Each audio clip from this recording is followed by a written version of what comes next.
We all know the joy of welcoming a loved one home, but for military families, that reunion holds an extra special meaning.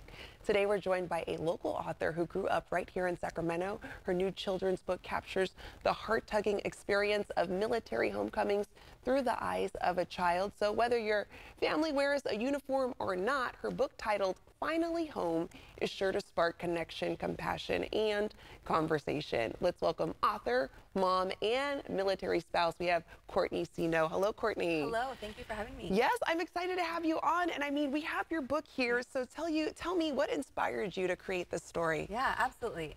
My husband and I experienced deployments in 2010 and 2008.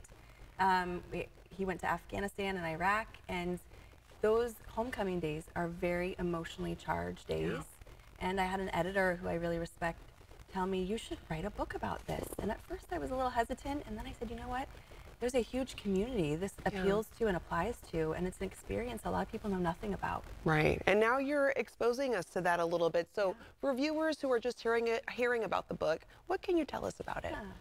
So it is written from the perspective of a 7-year-old girl. Her name is Sarah, and it's a reunion book. It's a celebration of a family reuniting, a dad coming home from deployment.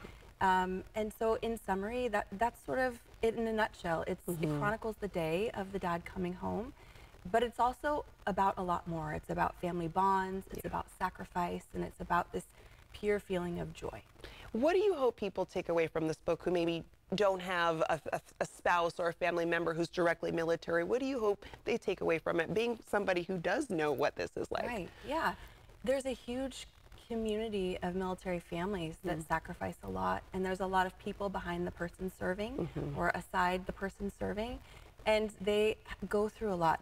That lifestyle is very different and unique, and so I think for non-military families to understand, you know, while these families are operating, the kids are going to school, they're playing sports, the spouses are juggling jobs and parenthood, there's a lot more on their plate, and just to kind of remember empathy and you know, just a great reminder of people are always doing things we know nothing about, kind of working to overcome different challenges, especially on deployment. Yes, I was going to say, I mean, people are always putting their best foot forward. We think of social media. You're seeing the highlights, you're seeing the good parts. You're not always seeing the tough parts that you're mentioning. So, I mean, could you tell us what are maybe some of those emotions that families feel when they do have those homecomings, when they see their spouse coming back from deployment? What are some of the feelings and emotions you and your family might have? For sure. So a lot of joy, of course. You miss that person so much, right? And you're so happy that they're back and they're safe.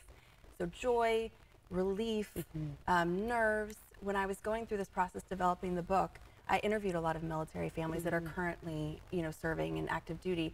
And they shared a lot of other emotions too. In addition to all the wonderful ones, there's a lot of anxiety. There's a lot of uncertainty because you're not sure after that person has been gone for a while how they're going to fit into the routine that's been established while they've been gone. So I say it's a buffet of emotions. Of course, this book is a children's picture book, so it is filled with joy and excitement. You see a little bit in the illustrations of, you know, the nerves and the kind of uncertainty, but joy is the biggest emotion along with all these other ones. What would you say were some of the maybe creative challenges when creating this book? I mean, just looking at the illustration of it as well too. Gorgeous book to read through, especially as a child. So what were some of the creative challenges? Tim DeBeer, he is in Uzbekistan. So he is not in the U.S. He's far from here. He was wonderful to work with. I think we both learned along the way. We had to learn more about military uniforms and the different aircraft and logos of the different branches. So our military is very complex in that we have so many different branches.